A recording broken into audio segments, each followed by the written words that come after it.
देवी सर्वभूतेषु वाणीरूपेण संस्थिता नमस्तस्यै नमस्तस्यै नमस्तस्यै नमो नमः।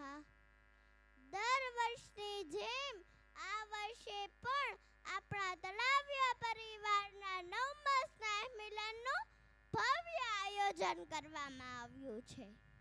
ત્યારે રીત જુદીને રસમ સાવ અનોખા મારે તો શબ્દ એ જ કંકુને ચોખા। આવા જ શબ્દરૂપી પુષ્પોથી અહીં ઉપસ્થિત દાતાશ્રીઓ, વડીલો અને સ્વજનોનું હું બાળ વક્તા ખુશી તળાવિયાના નાનકડા હૃદયના ઊંડાણથી હાર્દિક સ્વાગત કરું છું। આજના જમાનામાં શિક્ષણનું પ્રમાણ ખૂબ જ વધ્યું છે, એટલું જ સંસ્કારનું પ્રમાણ ઘટતું જાય છે।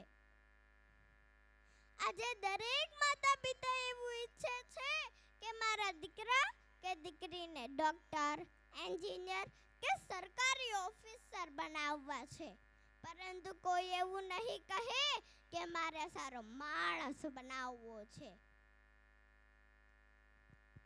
સંતાનોને તમારી પાસે સંપત્તિ હોય તો આપજો, પણ સાથે સાથે સંસ્કાર રૂપી વારસો તો ચોક્કસ આપજો।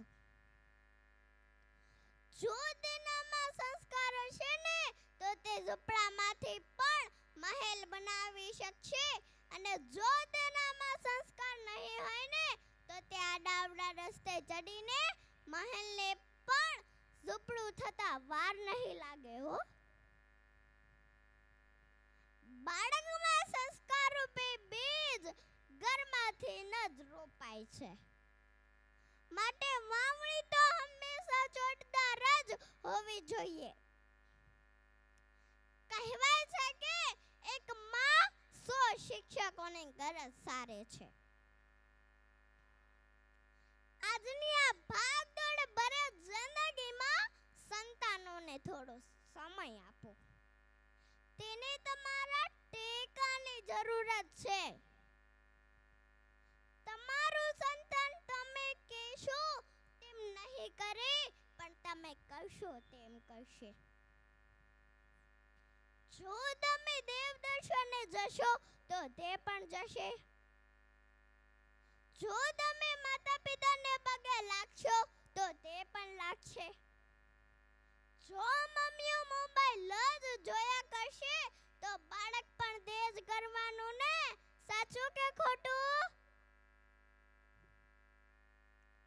આજે માતા પિતા એટલા કોમ્પિટિશનમાં ઉતરી ગયા છે કે એને બીજાનું જ સંતાન સારું લાગે છે, અને પાછા તો એમ કહે કે જોયું એનો છોકરો કે છોકરી કેટલા હોશિયાર છે, કેટલા ટકા આવ્યા। ત્યારે આપણને પણ કહેવાનું મન થાય કે સુનીતા વિલિયમ્સ ચાંદ ઉપરથી પાછા આવી ગયા અને તમે જે મોબાઈલની રીલ્સોમાંથી ઊંચા નથી આવતા। તમારા સંતાનને ટોકો નહીં પણ ટેકો આપો। આજે ક્રિકેટની દુનિયામાં અને સમગ્ર વિશ્વમાં જે નામની ચર્ચા થઈ રહી છે એ છે વૈભવ સૂર્યવંશી।